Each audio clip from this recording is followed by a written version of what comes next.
Okay, on to the next one. Wow, I'm getting drunk. Okay, on.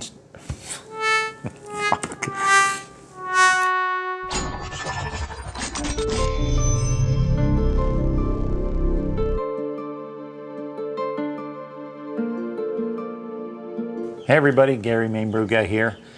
This is actually, I think, the third or the fourth one, but I did not have any audio on my lapel mic.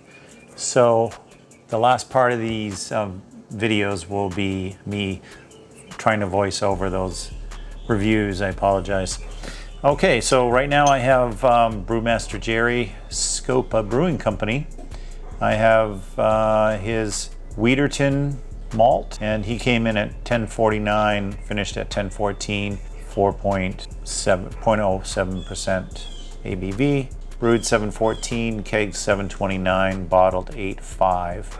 It is now 10.2. I'm a little late to the party. The other ones were a little earlier. So yeah, let's get a pour on this. I heard good things about this one. Again, I'm just going to pour mine. Well, you wouldn't know that. This is your first video with audio. I'm going to pour my beer in a small glass, and I only have like one or two of these left. They were severely undercarbonated, but I've since fixed the problem, so apologies in advance on that one. And this one's no different.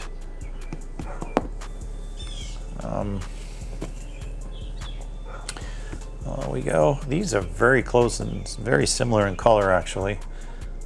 Golden Promise and Wheaterton.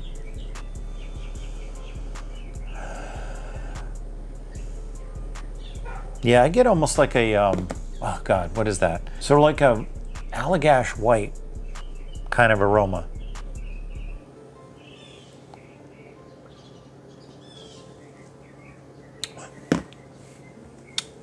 That's interesting. It's almost got a little bit of a sour quality to it.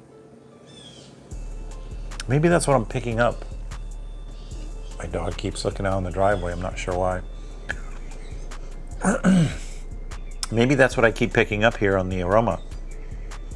It's very nice.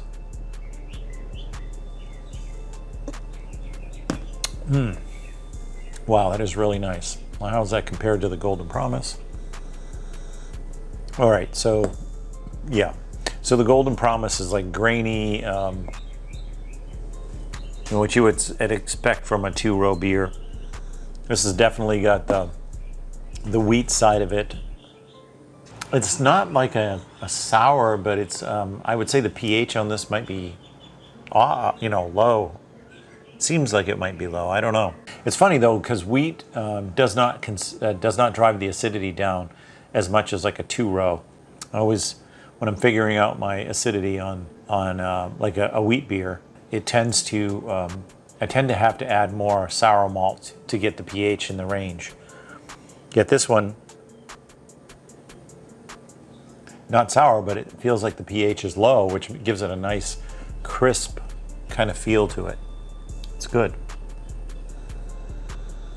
Golden Promise smells sweet, malty, has like a sweeter, more viscous mouthfeel to it.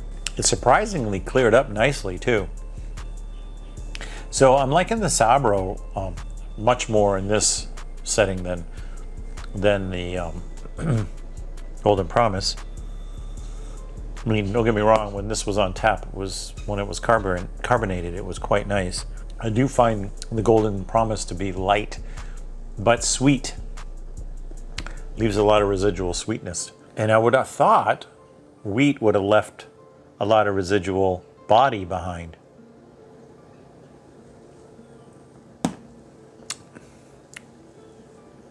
Wow, I'm really loving that beer.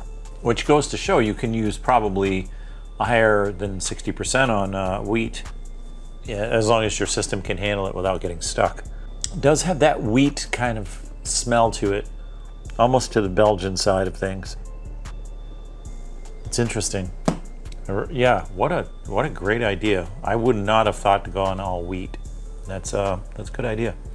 All right, I'm gonna mark these down and we'll move on to the next one.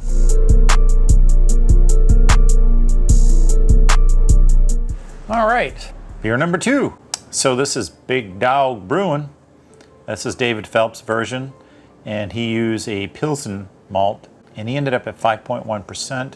So his specs are, he brewed it on 711, kegged it on 723, canned on 8.2. Original gravity was 1051, nailed it. Final gravity was 1.012. pH was 5.2 in the mash. The final pH was 4.4. IBUs 37. That's where we all fall in that category, I believe. I believe David went and canned with one of the other Brewtubers he's local to. All right, it's a tall boy.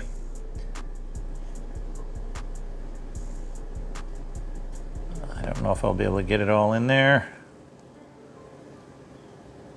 Probably not. What's interesting about that, let's get that in the shot. Let's get the Golden Promise in the shot. Top it off.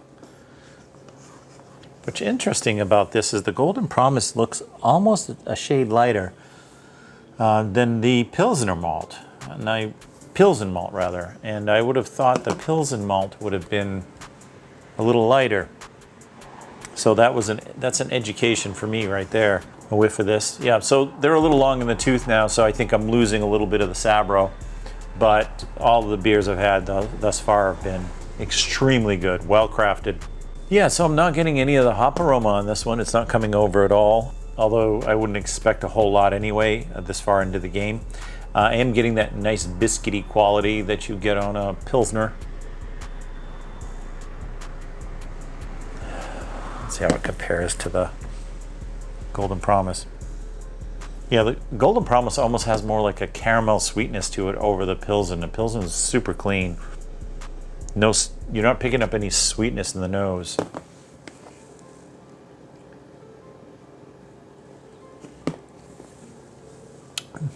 There's definitely that Pilsner kind of like a little bite on the end that I've gotten on Pilsners before when I've gone all Pilsner. I always thought that was a quality of the yeast. You know, like a Pilsner or a Czech, Pilsner yeast or whatever. But that flavor I'm getting is from the malt, which is an education for me because this is a really bare bones, I mean, it's a smash beer, but there's only 37 IBUs and this is now long in the tooth, so it's really what I'm getting on this beer is just all malt. I mean, it's just, there's nothing to hide behind here. It is crisp, but not overly crisp. It's got a nice, clean, smooth roundness to it. Bitterness is in the back, it's the recipe, but it blends still well with the malt. Whereas the Golden Promise comes over more as a, even though it's a little lighter, it comes over more like caramel, like there's caramel malt in there, that kind of sweetness that you're getting off of there. And it's more viscous on the tongue, again, even over the wheat beer previously. Yeah, nicely done. The two Brewtubers recipes that we've done, the recipes, I don't know, knock on wood, they've been great. There's nothing worse doing an experiment and then the recipe like sucking ass, and then you have to review potentially 13 sucky beers, and not because of the brewer but because of the recipe. So if I was to brew it again, I would definitely up the hops, especially the later editions, but maybe a little bit on the bitter. But I would use all Sabro again. There's real nice complementary hops for a light beer. Ron, Mexico. You gotta be happy with this one, David. It's interesting. There is definite flavors that you pick up with some of these malts that you go, huh.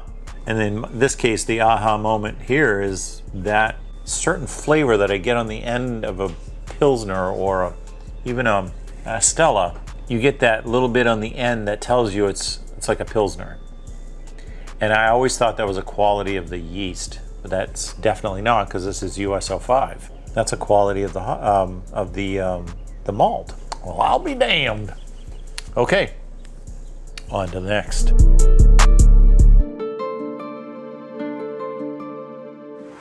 PET bottles. We know who this is. All right, this is from Nikhil. This Lazy Otter Brewing, as he's come up with a brewery name now. Love it. He used Optic Malt. He came in at 1068. Whoa! And his final gravity of, wow, 1.007 for a 5.5 ABV. So this is going to be probably the thinnest one thus far. Let's good hiss there. PETs do ship well. Okay. Look at that. It's a beauty.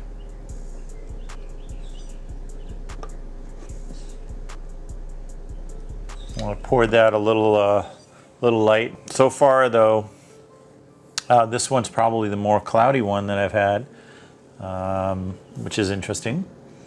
And because we didn't use any clarifying agents, so we wanted to see how the malts cleared on their own. And there's definitely some schmutz in there. I'm seeing that at the bottom. It didn't pour clear when I was pouring it, so it's not anything that I agitated. So the proteins, the chill haze, whatever you want to call it, is remaining in suspension. Let's go ahead and top that off. There's the color difference between my known standard, which would be the Golden Promise, and the Optic Malt, which has a nice, this color is like my perfect like IPA color. And the fact that you just used Optic Malt and nothing else and got that color is perfect. Like I now I want to see what this is all about. It's interesting. I don't like the other ones, I don't get any hop aroma, but I'm getting some aroma there. It's very faint. My brain wants to say orange, but it's not. It's something else. Let's go in for the taste. Yeah, definitely banana and pears.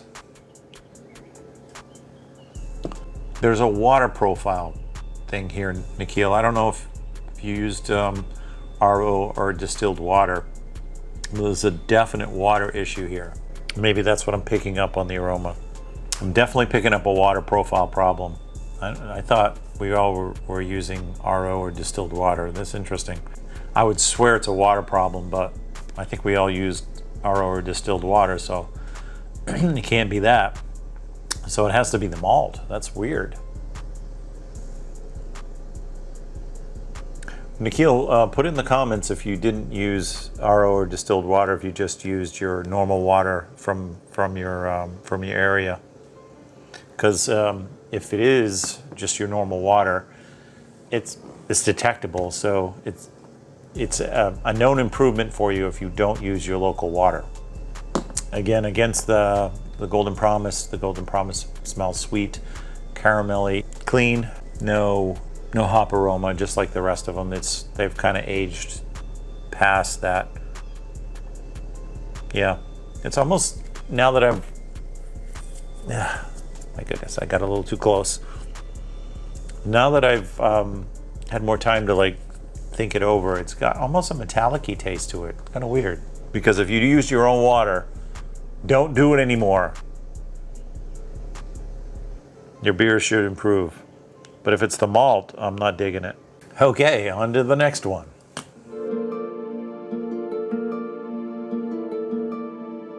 I have Under the Table Brewing.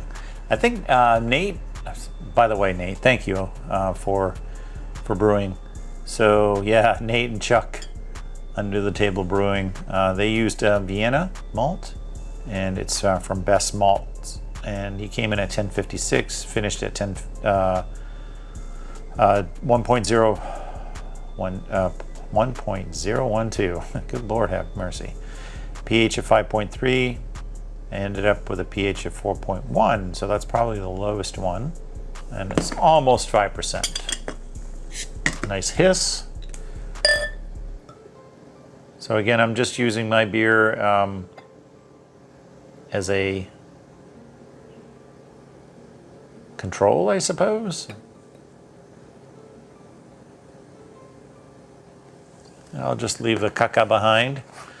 All right, wow. That is interesting. That is probably one of the darker ones. Compared to the Golden Promise, there you go. There you can see that. I know it is a smaller glass, but you can definitely see that there's a color difference there. And it looks like Chuck's and Nate's is appropriately carbonated, unlike mine. Oh yeah, so I'm getting that Vienna quality. Almost what you would expect, a little bit of that aroma to come off on a, maybe an Oktoberfest or Marzen, yeah. A little bit of that Marzen quality to it. It's got a sweetness, caramel, sort of the sweetness caramel smell that I get from the Golden Promise, but Vienna is more in that range because the SRM is a little higher. There's going to be a lot of, should be a lot of residual sweetness. However, you get down to 1.012, which is impressive because I believe I got down to, only get down to 1.018, which is why there's a lot of residual sweetness there. All right, let's go in for the taste, because other than the malts, what I'm getting from the malts, that's all I'm getting. There's no, again, no hop aroma because they're long in the tooth. Wow, that's really good. It's almost got like a Cracker Jack kind of caramel corn kind of, but not in a bad way. You can tell it finished a little lower because it's got a nice dry finish to it, but not so much that it roughs up your tongue kind of thing. It's funny, I always thought Vienna would overpower a beer if I used too much of it, but yet this is 100% Vienna and it's fine. I mean, it's definitely falls into a style range. You know, you couldn't do a pale ale with it, but it lends itself to, you know, the Marzen family, definitely. Yeah, well crafted. You guys had to really be happy with that beer. I'm sure with the hop presence on there earlier on, it was even more impressive. Yeah, I apologize for being late to the to the game on the rest of these. So on the other beers that I reviewed, mine smelled super sweet against those other beers.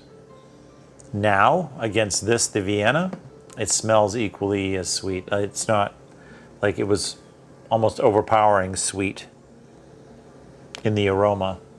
It's interesting that how some of these malts, how they finish differently with the same yeast, same water profile, same fermentation temperatures, and the residual amount that's left with the Golden Promise of that sweetness. Since the malt experiment and since I brewed this back in July, I've been using Golden Promise almost 50-50 in my New England IPAs. I use the Golden Promise and then I use Pilsner Malt. Sometimes two-row. You really don't notice a whole lot of difference there, but I do notice that because on a New England IPA, you like them mash temperatures 150 or below. You need a little residual sweetness, so I found that the Golden Promise, like 50% of the malt bill, really does a nice, does justice to the beer. Keeps it sweet, but it keeps it thinner. So that's something I learned. Something else I learned is that using all wheat makes a fantastic beer, and all Vienna makes a fantastic beer. I know this is in a Sam Adams glass, Boston Beer Company, aka, but this all Vienna malt kind of almost looks like a Boston lager there. It's got the same clarity, nearly the same color. A little more of that aromatic sweetness though, but good job, guys. Kudos. Yeah, really good. All right, on to the next.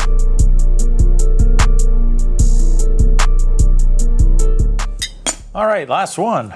Not really. You're gonna see the ones that had no audio after this video. Thrall Family Malt from Cooper Brew Company. So it was brewed on 722. Original gravity was 1052. Nailed it. Final gravity was 1010. I think that's the lowest. No, Nikhil had a lower one. 5.5 ABV, and it was packaged on 8/3/20. It is now 10/2. Yes, I'm doing a lot all in one day.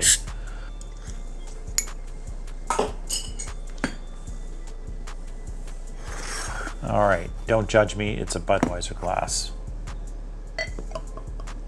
Oh my goodness. I guess it didn't like the Budweiser glass.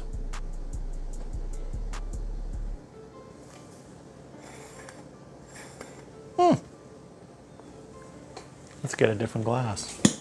Let's set that one aside. Maybe it was a dirty glass. I don't know. Possibly. Let's try pouring a little more gentle.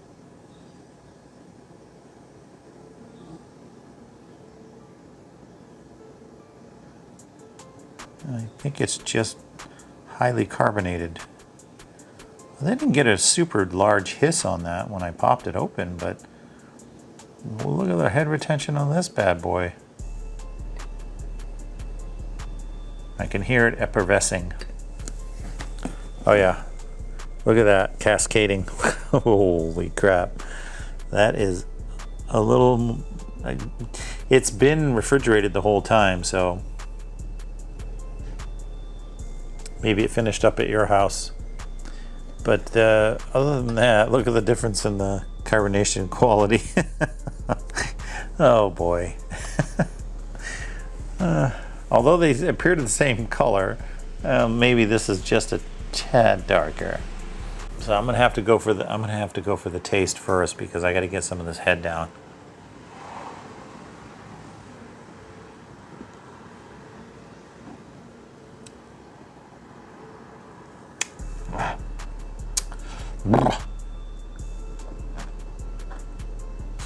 Okay. A little carbonic bite, understandable.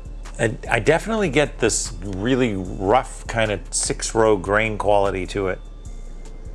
It's really hard getting the aroma through the head, but there is a little bit of something there, but I think it's coming from the malt. It doesn't appear to be any of the hop quality. 10/10, yeah. Yeah, back to this being more sweet and caramelly compared to the beer that I'm reviewing. Good Lord. Damn close.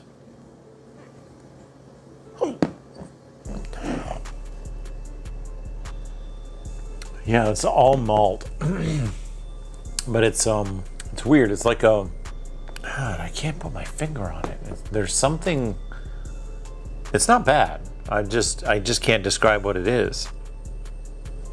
But it's got to be coming from the malt. It's almost got like this fresh kind of barley, like if you're walking through a barley field, and I have done that in the fall. You kind of get that quality, like what you would expect to smell like if you were walking through a field of barley. That's what I'm picking up on this. It's very faint though, but that's the thing that I'm trying to identify, and I think that's what it is. Yeah. And then just the graininess that you would expect from a 2-row malt. Carbonic bite is slowing down a little bit. It's outgassed a little. Yeah, it's real clean, real nice. It's funny. It does have this, it has that smell like you're walking through the field and, you know, you're running your fingers through the stalks of the 2-row. It has that smell to it. It's a slight sweetness, but on the aroma, but it doesn't translate when you drink it because it finished at 10/10, right? 10/10 on this one. Yeah, interesting. Very nice. So yeah, for as far as the reviews go, this was my last. I learned a lot. I was reluctant to do this one because I'm so busy. It was a busy time of the year, and I just, as you can see, I'm late to the game of reviewing them, and I knew that would happen. That's why I didn't want to, jump into it, but I learned a lot more than I thought I would. I think some of the folks were really busy this summer and they couldn't do it. You know, I think there might have been a little bit of the thumbing their nose to it, kind of like, yeah, I don't really care about knowing what the grains do, but boy, you missed out, because I learned a lot. Yeah, there's a lot of takeaways from this malt experiment that surprised me. So I'm glad I did it, and I'm glad you all did it. And thanks, Matt, for being the hub and doing all the legwork on this one. So impressed with the two Brewtubers experiments that we've done. The beers are fantastic, well crafted. I can't say enough about you guys. You guys are amazing. Cheers.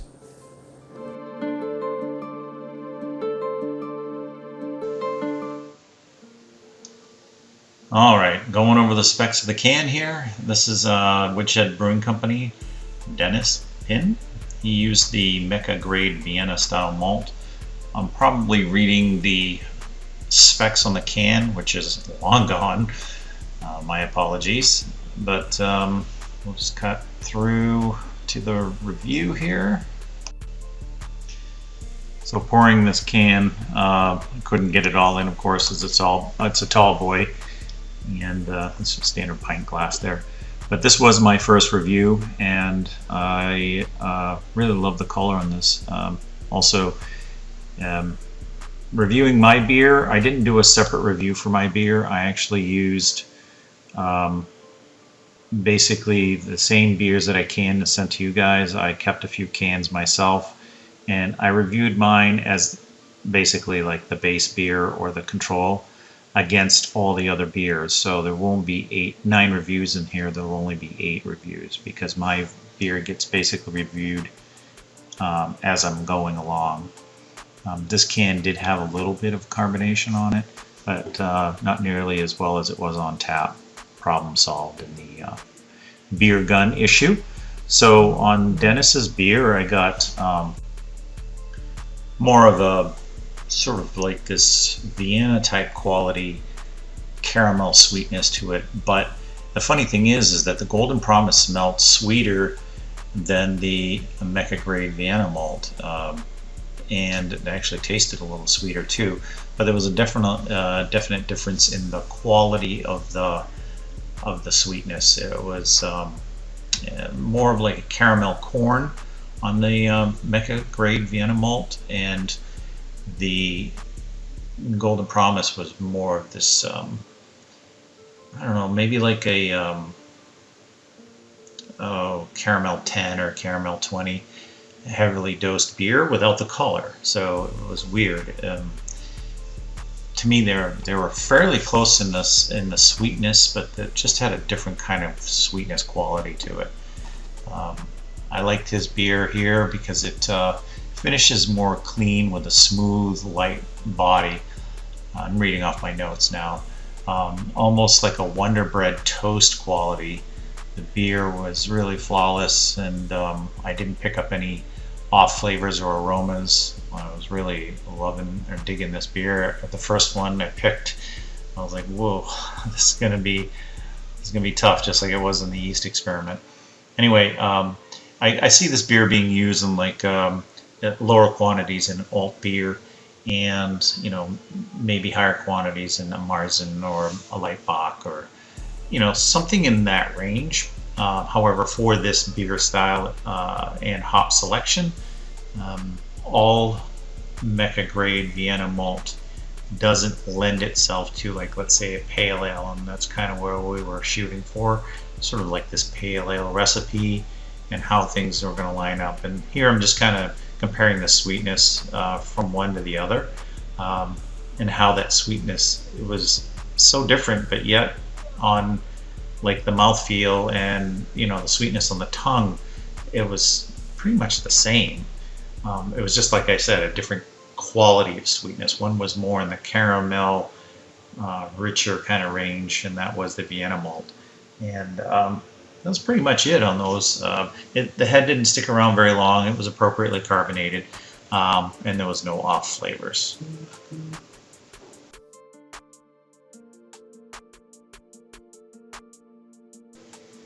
Here I have Matt's beer. It's the Swaen Munich Light. Matt from Brewing, of course.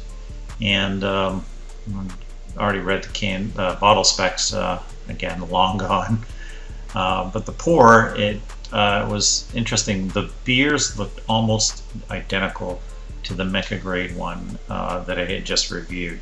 I think Matt's may have been like a shade, just a shade darker, like a little bit more on the SRM there. You know, when I was reviewing them, I found them to be very, very similar.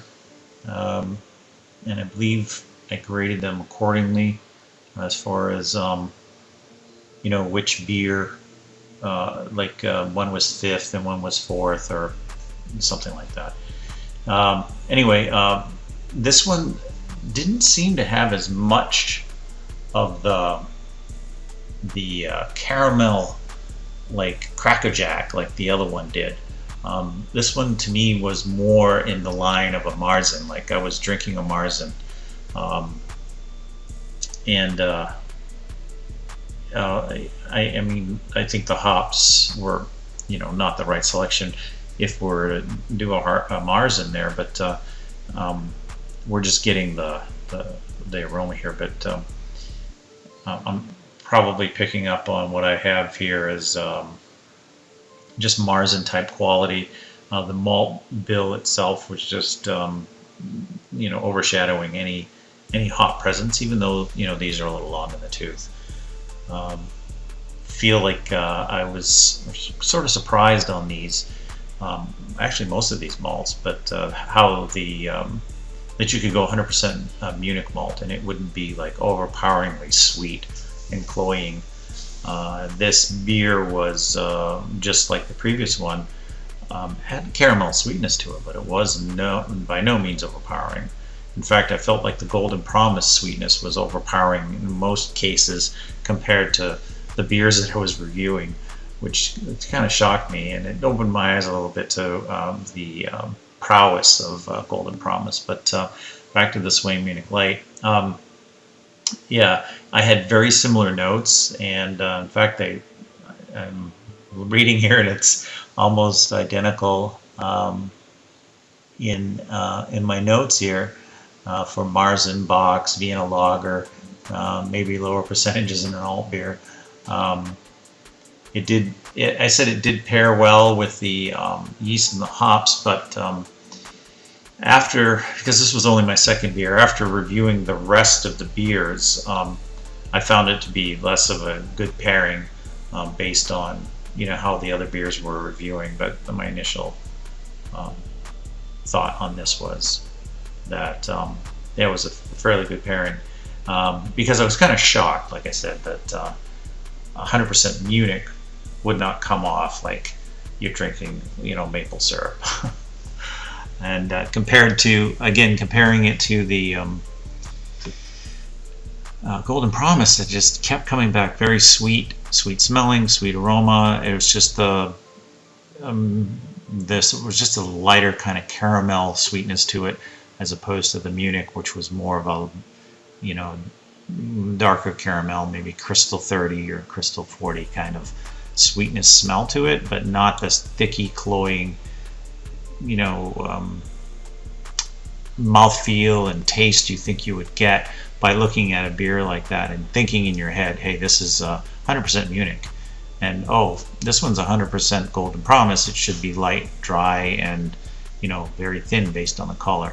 And just having those two side by side, and then trying to you know, figure out which one was which should be more sweeter, which should have been Matt's beer, but I think it ended up being my beer. Ended up tasting a little more sweeter, and some of that may have been the carbonation was lower, but yeah. So as far as I was concerned, as this was the second beer, they were very close, and I was thinking to myself, God, this is going to be really hard to grade.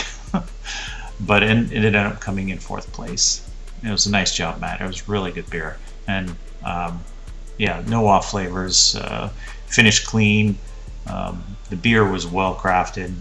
Certainly, the water profile shows that you know, these beers are all done quite clean and clear and well crafted.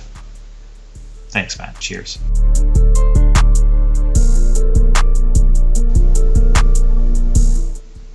All right, this was my third beer reviewed. It's from Herrmannbrau. He is from Connecticut. I believe he's new to the channel and new to Brewtubers. Welcome.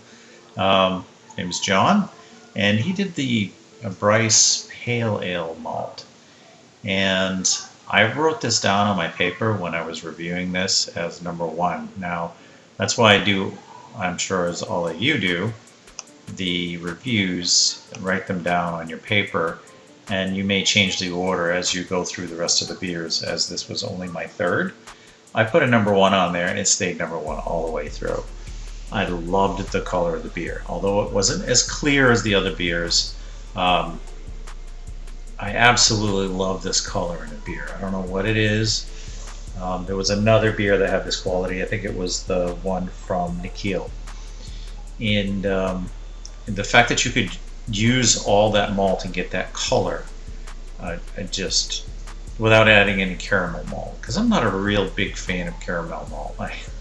I will add it for effect and color, but I don't like the sweetness that caramel malts impart. In fact, most people, I think, go really heavy-handed on caramel malts. I like to really restrain myself when it comes to those malts in beers. I think that's just sometimes it's overpowering, and the temptation to use too much is always there. So I found that this beer was super nice, super clean, super crisp. Let the hops come through a little bit. Also light back balance on the beer as well. Didn't really maintain a head, but none of these beers really did, other than the wheat beer, because the wheat, and I think Nate from Under the Table Brewing, or one of the other ones, because I think they were overcarbonated, but the wheat beer surprised me too. That's another subject, that it didn't keep ahead as long. But this one here, it just had that thin ring around it. There was a little bit of lacing on the glass, as you can see there, but it went down so well. I just love that beer. I don't know if it's a preconceived notion when I see a beer that color that it's going to be really good, because I looked at that beer and I was like, oh, this is going to be a really good beer, and it didn't disappoint. So I was like, okay, this is my number 1. But let me see here. My notes say this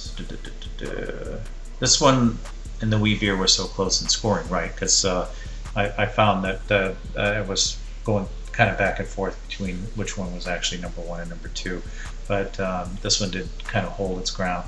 Yeah, it's what you expect in a clean 2-row. The only thing that surprised me about it is that it was a little darker than I expected a 2-row to be. Like I almost expect a 2-row to be like my control beer, the Golden Promise, to your right, my left. And so I found the Pale Malt to be a little darker than I anticipated. That's pretty much my takeaway from this beer.